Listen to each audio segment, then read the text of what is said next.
अगर आप board exam में 95% या उससे ज्यादा मार्क्स एम कर रहे हो तो ये वीडियो आपके लिए काफी हेल्पफुल होने वाला है। आज हम बात करेंगे बोर्ड एग्जाम चेकिंग सिस्टम के बारे में, जो ज्यादातर स्टूडेंट्स को कभी क्लियरली समझाया ही नहीं जाता। लेकिन टेंशन लेने की कोई जरूरत नहीं है, क्योंकि इस वीडियो में हम सिंपल और प्रैक्टिकल तरीके से समझेंगे कि बोर्ड एग्जाम में कॉपीज एक्चुअली कैसे चेक होती हैं, ताकि आप एग्जाम लिखते वक्त ज्यादा कॉन्फिडेंट फील करो। अगर आप बोर्ड एग्जाम्स को सीरियसली ले रहे हो और एवरेज रिजल्ट से आगे जाना चाहते हो तो इस वीडियो को एंड तक जरूर देखना। चलिए वीडियो स्टार्ट करते हैं। सबसे पहले एक बहुत ही इंपॉर्टेंट बात कामली समझना जरूरी है। बोर्ड एग्जाम में जो टीचर आपकी कॉपी चेक करता है वो अपनी पर्सनल मर्जी से मार्क्स डिसाइड नहीं करता। उसके पास बोर्ड की तरफ से एक ऑफिशियल मार्किंग स्कीम होती है और एग्जामिनर को उसी के अकॉर्डिंग मार्क्स देने होते हैं। इस मार्किंग स्कीम में क्लियरली मेंशन होता है कि किसी आंसर के कौन से पार्ट के कितने मार्क्स हैं। इसका सिंपल सा मतलब ये है कि अगर आपने आंसर का कोई भी हिस्सा सही लिखा है तो वहाँ एग्जामिनर को मार्क्स देने ही पड़ते हैं। इसी वजह से बोर्ड एग्जाम्स में सब या कुछ भी नहीं वाला सिस्टम फॉलो नहीं होता।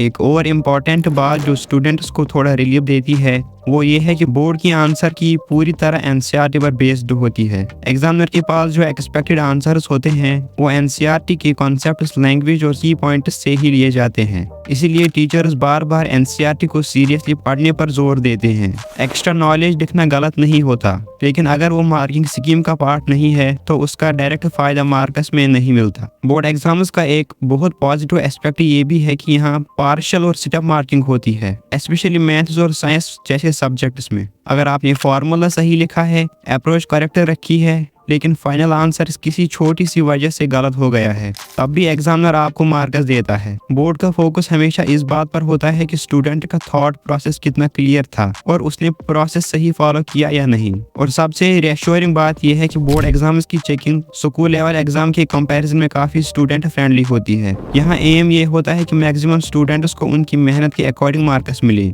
ना कि उन्हें नेसेसरी प्रेशर में डाला जाए। इसलिए अगर आप लॉजिकली, क्लियरली और रिलेवेंट लिख कर आते हो तो मार्क्स मिलने के चांसेस काफी स्ट्रांग होते हैं। अब थोड़ा सा फोकस उन चीजों पर करते हैं जो सच में आपके मार्क्स पर डायरेक्ट इम्पैक्ट डालती है। बोर्ड एग्जाम सिर्फ ये टेस्ट नहीं करता कि आपको कितना आता है, बल्कि ये भी देखता है कि आप अपनी बात को कैसे प्रेजेंट करते हो। इसलिए आंसर्स लिखते वक्त क्लियरिटी बहुत जरूरी होती है। जो भी लिखो सोच समझ कर और रिलेवेंट लिखो, ताकि एग्जामिनर को क्लियरली लगे कि आप क्वेश्चन को समझ के लिख रहे हो, बस पेजेस फिल करने के लिए नहीं। एक और इम्पॉर्टेंट चीज है ऑर्डर। क्वेश्चन पेपर जिस सीक्वेंस में दिया होता है उसी सीक्वेंस में आंसर्स लिखने से एग्जामिनर को कॉपी चेक करने में ईज मिलती है। जब चेकिंग स्मूथ होती है तो ओवरऑल इंप्रेशन नेचुरली पॉजिटिव बन जाता है। सेक्शंस आप अपनी कन्वीनियंस के हिसाब से अटेम्प्ट कर सकते हो, लेकिन हर सेक्शन के अंदर क्वेश्चंस का ऑर्डर मेंटेन करना काफी हेल्पफुल होता है। प्रेजेंटेशन एक ऐसी चीज है जो बिना बोले भी मार्क्स बढ़ा देती है। क्लियर हैंडराइटिंग, प्रॉपर स्पेसिंग और थोड़ा सा स्ट्रक्चर्ड आंसर एग्जामिनर को ये सिग्नल देता है कि स्टूडेंट सीरियस है और अच्छी प्रिपरेशन के साथ एग्जाम देने आया है।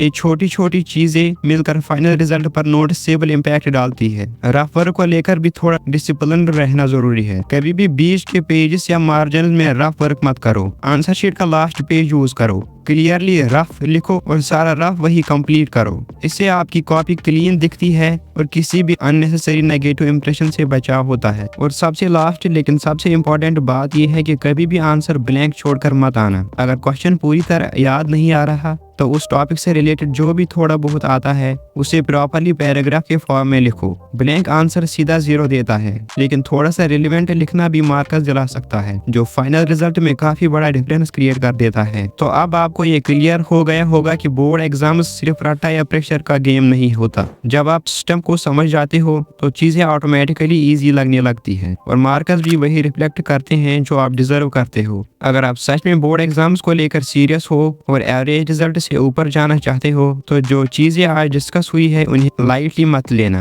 इन्हीं छोटी छोटी बातों का फाइनल रिजल्ट पर बड़ा इम्पैक्ट पड़ता है। अगर ये वीडियो आपके लिए थोड़ा सा भी हेल्पफुल रहा हो तो लाइक कर देना और इसे अपने उस दोस्त के साथ शेयर करना जो बोर्ड एग्जाम्स को लेकर टेंशन में रहता है। और ऐसे ही सिंपल, ऑनेस्ट और प्रैक्टिकल गाइडेंस के लिए चैनल को सब्सक्राइब करना मत भूलना। मिलते हैं नेक्स्ट वीडियो में।